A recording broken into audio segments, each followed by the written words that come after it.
Hello students, so in the previous video that was related to motion in one dimension, I already explained about the types of motion and the definition of motion and rest as well. Already explained about the uniform motion, non-uniform motion. So आज जो मैं वहीं से continue करूँगा. So today I will explain you all about the distance, displacement, speed and velocity. So first of all I am coming towards the going to explain the distance and what is the meaning of displacement.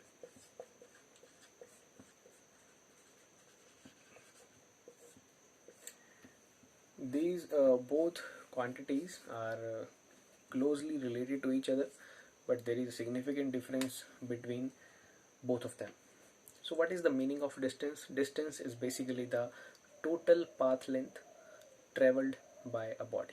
Total path length is known as the distance. कि जितनी आपने journey की है उसे हम simple distance कह देते हैं.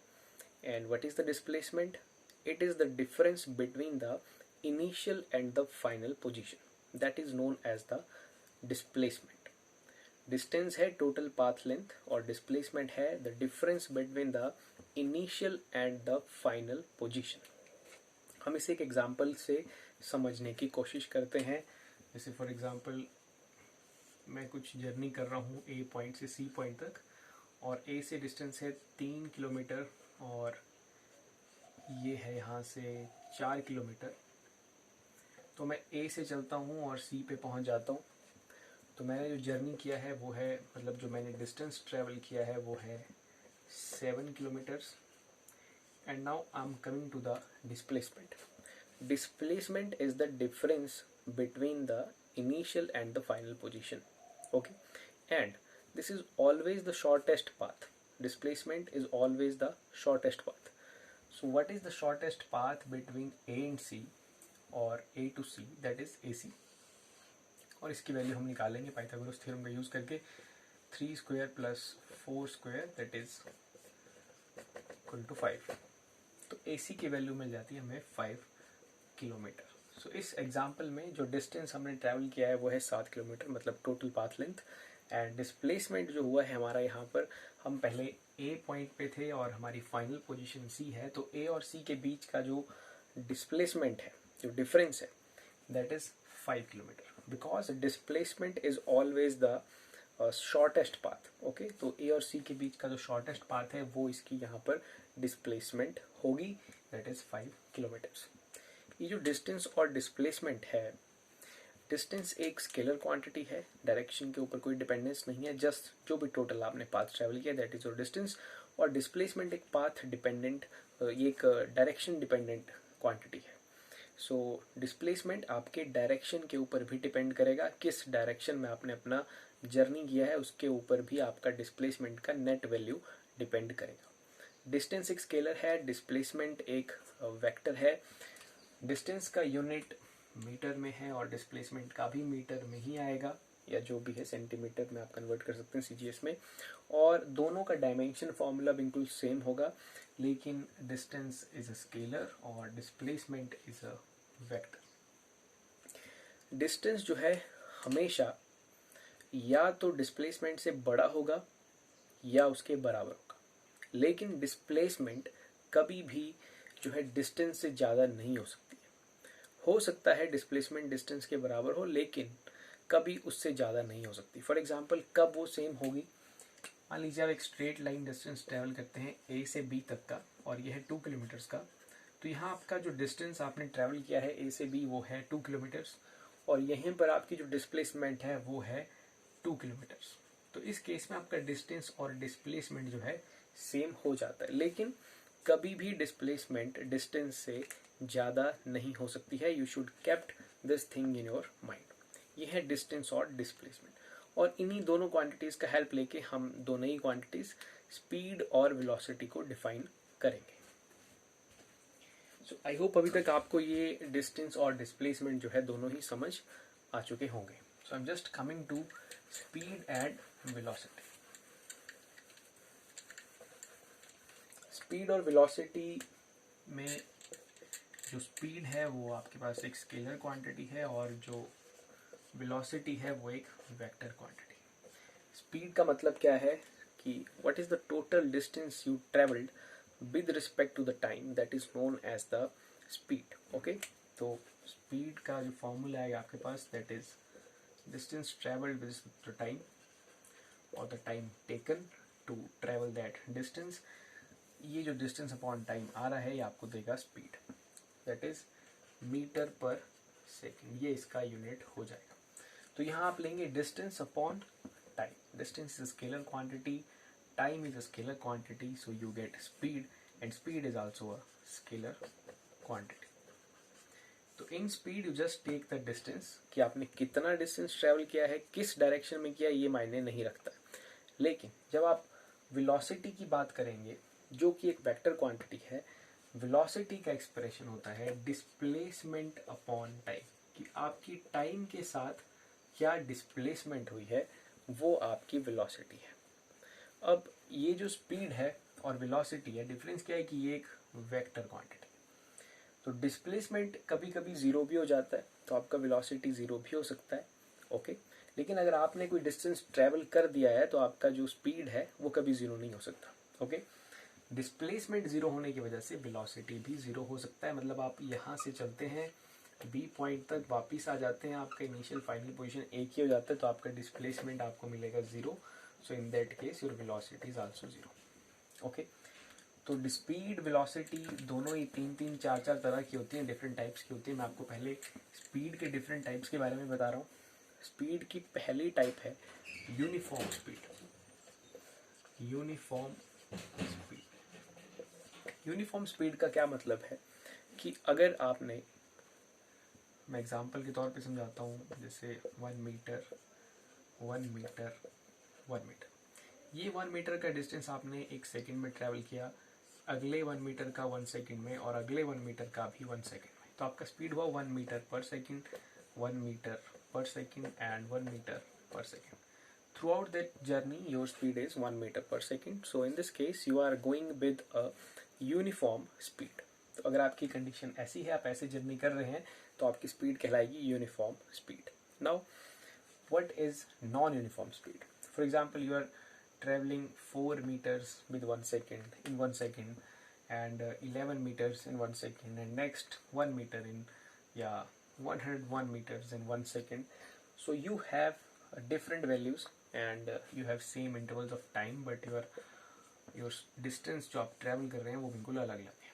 Okay, so your speed is being changing in your journey, then you call it as a non-uniform speed. हमारे पास जनरल जो भी नॉर्मल लाइफ में जो भी हम मोशंस करते हैं, मोस्ट ऑफ द मोशंस हम नॉन यूनिफॉर्म स्पीड के साथ ही करते हैं। ओके, तीसरी आपके पास स्पीड आएगा एवरेज स्पीड। पहला हो गया यूनिफॉर्म, दूसरा नॉन यूनिफॉर्म, तीसरा आएगा एवरेज स्पीड। तो average speed is just the total distance by the total time taken is known as the average speed. This is quite simple. So what is the total distance you traveled and the time taken, the total time taken for that is known as the average speed. So as you know that you just have to take the total time and divide by the interval you take it for that journey, you will get the average speed. The last one is instantaneous speed. Instantaneous speed क्या होता है? Formula for the instantaneous speed is delta x by delta t and delta t approaches to zero. इस तरह से कुछ लिखा होता है। Delta x is like what is the distance you traveled for a particular interval, that is delta t. But if that delta t is approaching zero means आपका जो interval है वो एक इंटरवल नहीं है, आप बहुत छोटे इंटरवल की तरफ जा रहे हैं, बहुत छोटा इंटरवल है। मतलब बात कही जाए तो आप एक जस्ट एक इंस्टेंट के ऊपर आपका क्या स्पीड है उसकी बात कर रहे हैं। ये कोई बहुत बड़ा इंटरवल नहीं है। This delta T is approaching to zero, it is not zero but it is close to zero, means it is very small. So if you talk of speed at a very single instant, very small instant, then that speed is known as the instantaneous speed. So for that you have this type of expression, delta x by delta t, and your delta t is approaching towards the zero, it is very small. ये जो गाड़ी का speedometer होता है वो हमें instantaneous speed ही देता है, किसी इंस्टेंट पे आपकी क्या स्पीड है आपको गाड़ी का स्पीडोमीटर जो बता रहा है वो इंस्टेंटेनियस स्पीड के बारे में बता रहा है। तो इस तरह से आपके पास चार तरह की स्पीड्स हैं uniform, non uniform, average and instantaneous speed. और आप सिमिलरली इसी तरह आपके पास वेलोसिटीज भी 4 तरह की होंगी, लेकिन डिफरेंस आपको ऑलरेडी पता है कि वेलोसिटी एक वेक्टर क्वांटिटी है। ओके, सो वेक्टर होते ही बहुत सा सिग्निफिकेंट डिफरेंस दोनों के बीच में हो जाता है। पहली वेलोसिटी है uniform velocity.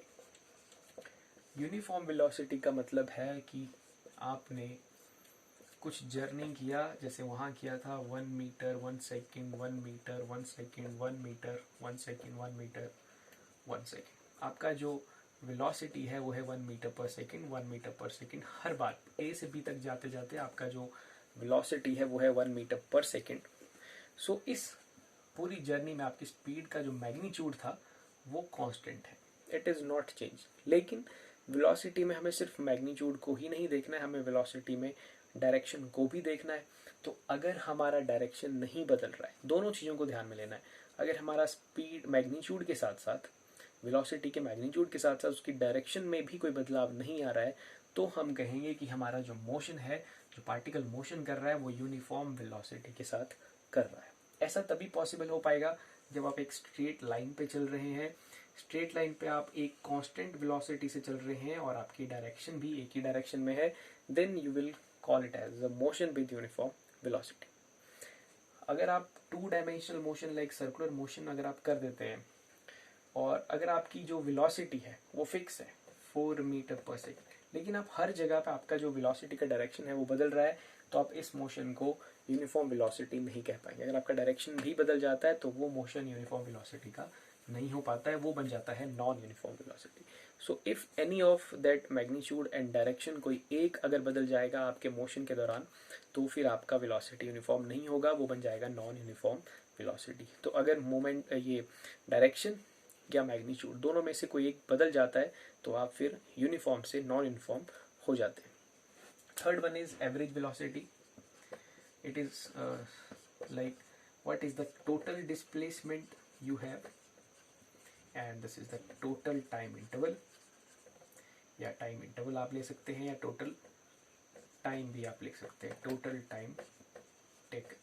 So total displacement by the total time taken is known as the average velocity. So this is also vector quantity. Okay, so velocity किसी भी तरह की हो, सभी वेक्टर क्वांटिटीज है। यहाँ आपको टोटल डिस्प्लेसमेंट देखना है आपके जिस टाइम इंटरवल की आप बात कर रहे हैं, then you will get the average velocity expression. And the last one is instantaneous velocity. Instantaneous velocity आप पहले ही समझ चुके हैं स्पीड से, कि जो स्पीड है या वेलोसिटी है, जब हम बहुत एक छोटे से टाइम इंटरवल की बात करते हैं, किसी इंस्टेंट की बात करते हैं, उस टाइम पे हमारे पास जो वेलोसिटी आएगी उसे हम इंस्टेंटेनियस वेलोसिटी करेंगे। It is delta x by delta T, and delta T is approaching toward zero because time interval is very small, means we are talking about a instant। किसी instant पे हमारी क्या velocity है उसे हम instantaneous velocity कहते हैं। सो this is a vector quantity, that instantaneous velocity is a vector quantity, because यहाँ पर जो डिस्प्लेसमेंट हो रहा है that is a vector quantity. So I hope you have understood the meaning of uniform velocity and non-uniform average velocity and instantaneous velocity, as well as about the speed. Speed velocity का unit same है, उनका जो dimension formula है वो भी same है, लेकिन एक डायरेक्शन डिपेंडेंट है, एक डायरेक्शन डिपेंडेंट नहीं है। इसी तरह से डिस्टेंस और डिस्प्लेसमेंट भी है। First you have the distance and displacement, then you come to the speed and velocity. So I hope all of you have understood the entire meaning of these concepts. So thank you very much.